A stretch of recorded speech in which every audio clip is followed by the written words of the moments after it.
आज आपण जागतिक महिला दिन साजरा करत आहोत। विविध क्षेत्रात उत्तुंग यश मिळवत महिलांनी प्रत्येक क्षेत्रात आपली छाप सोडली आहे।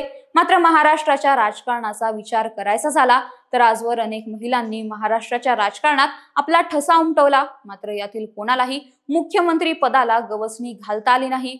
ज्यामागील कारण महाराष्ट्राच्या राजकारणात पुरुषांची असलेली अघोषित मक्तेदारी असल्याचं बोललं जातं। कारण आतापर्यंत अनेक महिलांची नावे मुख्यमंत्री पदासाठी चर्चेत होती, पण त्यांना मुख्यमंत्री होता आलं नाही। पुरुषांची मक्तेदारी समजल्या जाणाऱ्या राजकारणात स्वतःची स्वतंत्र ओळख मिळवत मुख्यमंत्री पदासाठी दावेदार बनणं देखील काही सोपी गोष्ट नव्हती। म्हणूनच महाराष्ट्राच्या इतिहासात मुख्यमंत्री पदासाठी चर्चेत राहिलेल्या त्या महिला कोण होत्या, त्यांच्या नावाच्या चर्चा का होत्या, त्यांना मुख्यमंत्री का होता आलं नाही, ते जाणून घेऊयात आजच्या या व्हिडिओमधून। नमस्कार, मी श्रेया, तुम्ही पाहताय महाराष्ट्र कट्टा।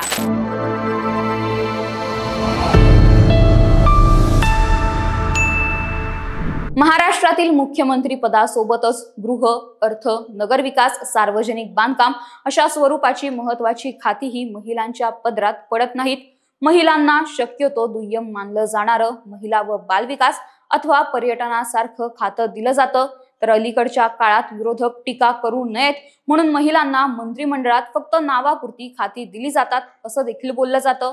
असं असताना महाराष्ट्राच्या मुख्यमंत्री पदासाठी अनेकदा महिला चेहऱ्यांची चर्चा झाली, त्यातीलच काही तर अतिशय प्रबळ दावेदार समजल्या जात होत्या। मात्र प्रत्येक वेळेस या सर्व चर्चा फोल ठरल्या। परिणामी 1960 मध्ये स्थापन झालेल्या महाराष्ट्रात आजवर एकही महिला मुख्यमंत्री झाली नाही। दरम्यान पुरुषांची मक्तेदारी समजल्या जाणाऱ्या राजकारणात स्वतःची स्वतंत्र ओळख मिळवत मुख्यमंत्री पदासाठी दावेदार बनणं देखील काही सोपी गोष्ट नव्हती। म्हणूनच अशा कोणत्या महिला आहेत ज्यांची नावे मुख्यमंत्री पदासाठी चर्चेत होती, मात्र त्या मुख्यमंत्री होऊ शकल्या नाहीत, ते पाहूयात। पहिल्या आहेत मृणाल गोरे, मुंबईची पाणीवाली बाई, जिने केंद्रीय मंत्रिपद नाकारलं अशी साधी, सोपी मात्र तितकीच प्रभावी अशी ओळख मृणाल गोरेंची सांगितली जाते। ज्या काळात महिलांचं राजकारणातील प्रमाण नगण्य होतं, त्या काळात मुंबई महाराष्ट्रासह भारतातल्या राजकीय आणि सामाजिक वर्तुळात मृणाल गोरेंनी आपली स्वतंत्र ओळख निर्माण केली। पारदर्शकपणा आणि निस्वार्थीपणा हीच मृणालताईंच्या संपूर्ण वाटचालीची ओळख होती। मुंबई महानगरपालिकेत नगरसेविका म्हणून काम केल्यानंतर मृणाल गोरे विधानसभेत दाखल झाल्या। 1972च्या निवडणुकीत त्या गोरे गावातून विजयी झाल्या। आणीबाणीनंतर 1978 साली लोकसभेच्या निवडणुका जाहीर झाल्या आणि उत्तर मुंबई मतदारसंघातून मृणाल गोरेंना उमेदवारी देण्यात आली। त्यांच्या विरोधात प्रचारासाठी खुद्द इंदिरा गांधींना मुंबईत यावं लागलं होतं, तरीही त्या विजयी झाल्या। लोकसभेत निवडून गेल्यानंतर मृणाल गोरे यांनी तत्कालीन पंतप्रधान मोरारजी देसाई यांनी देऊ केलेलं मंत्रिपदही नाकारलं होतं। 1985 साली गोरेगाव विधानसभा मतदारसंघातून जिंकून मृणाल गोरे पुन्हा महाराष्ट्राच्या विधानसभेत गेल्या। याच कार्यकाळादरम्यान डिसेंबर 1988 ते ऑक्टोबर 1989 दरम्यान त्या विरोधी पक्षनेत्याही होत्या। पाण्याचा प्रश्न जितक्या हिरिरीने त्यांनी लावून धरला, तेवढ्याच क्षमतेने नागरी निवाऱ्याचा मुद्दा देखील लावून धरला। कोणतीही राजकीय पार्श्वभूमी नसताना त्यांनी राज्यासह देशाच्या राजकारणात स्वतःची ओळख बनवली। त्यामुळे त्या जर सत्तेत सहभागी झाल्या असत्या तर त्या मुख्यमंत्री पदाच्या प्रमुख दावेदार असत्या, अशा चर्चा तेव्हा चालू असायच्या। मात्र त्या चर्चा कधी सत्यात उतरू शकल्या नाही। दुसरं नाव आहे केशर काकू क्षीरसागर यांचं, म्हणजेच संदीप क्षीरसागर यांच्या आजी। राजुरी गावच्या सरपंच, 1967 मध्ये पंचायत समितीच्या अध्यक्ष, 1972 मध्ये चौसाळा येथील भारतीय राष्ट्रीय काँग्रेसकडून महाराष्ट्र विधानसभेत प्रवेश, विविध सार्वजनिक उपक्रम समितीवर काम आणि बीडच्या 3 टर्म खासदार अशा विविध पदांवर काम करणाऱ्या केशर काकू देखील मुख्यमंत्री पदाच्या दावेदार मानल्या जात होत्या। काँग्रेससाठी केलेलं काम, दांडगा अनुभव आणि इंदिरा गांधी यांच्यासोबत सलोख्याचे संबंध या सगळ्याच्या जोरावर केशर काकू मुख्यमंत्री होतील अशा चर्चा होत्या। पण नंतर त्या लोकसभेवर गेल्या आणि या चर्चांना ब्रेक लागला तो कायमचाच। तिसरं नाव आहे शालिनी पाटील यांचं। शालिनी वसंतदादा पाटील या उमदा राजकारणी व महाराष्ट्राच्या माजी महसूल मंत्री आहेत। त्या वसंतदादा पाटील यांच्या पत्नी आहेत। मराठा समाजाला आरक्षण मिळावे यासाठी पहिल्यांदा त्यांनी प्रयत्न केल्याचं सांगितलं जातं।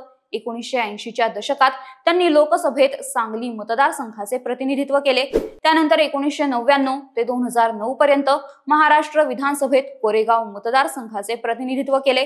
वसंतदादा पाटील यांच्या पत्नी असण्यासोबतच त्यांची राजकारणात स्वतःची अशी वेगळी ओळख होती. 1990च्या दशकात जर शरद पवारांनी मनावर घेतलं असतं तर शालिनीताई मुख्यमंत्री झाल्या असत्या. त्या तेव्हा मुख्यमंत्री पदाच्या एक प्रमुख दावेदार होत्या असं सांगितलं जातं. मात्र या चर्चा सुद्धा फक्त चर्चाच राहिल्या. चौथ्या आहेत प्रतिभाताई पाटील. प्रतिभाताई पाटील गांधीवादी विचारांमुळे सक्रिय राजकारणात सहभागी झाल्या. 1962 ते 1985 दरम्यान महाराष्ट्राच्या विधानसभेत आमदार व विविध खात्याच्या त्या मंत्री होत्या. 1962 साली त्या जळगाव विधानसभा मतदारसंघातून निवडून आल्या. तेव्हा त्यांना एसटी महामंडळाच्या अध्यक्षा म्हणून नियुक्त करण्यात आलं होतं. त्यानंतर पुढे 20 वर्ष त्या आरोग्य, पर्यटन, संसदीय कामकाज, गृहनिर्माण, समाज कल्याण, सांस्कृतिक, सार्वजनिक आरोग्य, पुनर्वसन, शिक्षण अशा निरनिराळ्या खात्यांच्या मंत्री होत्या. 1979 ते 80 या काळात विधानसभेत त्यांनी विरोधी पक्षनेत्या म्हणूनही काम पाहिले. महाराष्ट्राच्या राजकारणातील त्यांच्या या दांडग्या अनुभवातूनच त्या महाराष्ट्राच्या मुख्यमंत्री होणार अशा चर्चा होत्या. मात्र या अनुभवातून त्या भारताच्या पहिल्या महिला राष्ट्रपती झाल्या, पण महाराष्ट्राच्या पहिल्या महिला मुख्यमंत्री त्या काही होऊ शकल्या नाहीत. पाचवं नाव आहे प्रभा राव. महाराष्ट्राच्या राजकारणातील एक सक्रिय महिला राजकारणी. त्या 1972 साली प्रथम विधानसभेवर निवडून गेल्या. 1972 ते 1989 तसेच 1995 ते 1999 या कालावधीत त्या आमदार होत्या. वर्धा जिल्ह्यातील देवळी हा त्यांचा मतदारसंघ. 1985 ते 1989 आणि 2004 ते 2008 या कालावधीत त्या महाराष्ट्र प्रदेश काँग्रेस समितीच्या अध्यक्ष होत्या. प्रभा राव यांनी देश आणि महाराष्ट्राच्या राजकारणात स्वतःचा वेगळा ठसा उमटवला होता. त्या अतिशय स्पष्ट वक्त्या म्हणून प्रसिद्ध होत्या. महाराष्ट्राच्या मंत्रिमंडळात त्यांनी विविध पदे भूषवली. मात्र क्षमता असूनही त्यांना मुख्यमंत्री होता आलं नाही. यासोबतच 90च्या काळात शिक्षण मंत्री राहिलेल्या शरदचंद्रिका पाटील यांचं नाव देखील मुख्यमंत्री पदासाठी चर्चेत होतं, पण त्यांना देखील मुख्यमंत्री होता आलं नाही. वर उल्लेख केलेल्या सर्व महिलांमध्ये मोठी क्षमता होती. त्यांचा अनुभव देखील दांडगा होता. मात्र तरी देखील त्यांना मुख्यमंत्री का होता आलं नाही असा प्रश्न पडतो, ज्याची दोन प्रमुख कारणे सांगता येतात. स्वातंत्र्य चळवळीमध्ये महात्मा गांधींमुळे अनेक महिला समाजकारण आणि राजकारणात आल्या, पण स्वातंत्र्यानंतर आणि महाराष्ट्राच्या स्थापनेनंतर आमदारकी आणि खासदारकीमध्ये ज्या प्रमाणात महिला यायला हव्या होत्या त्या प्रमाणात आल्या नाहीत. काँग्रेसच्या प्रभा राव, प्रतिभाताई पाटील आणि समाजवादी नेत्या मृणाल गोरे या सर्व महिला कर्तृत्ववान होत्या.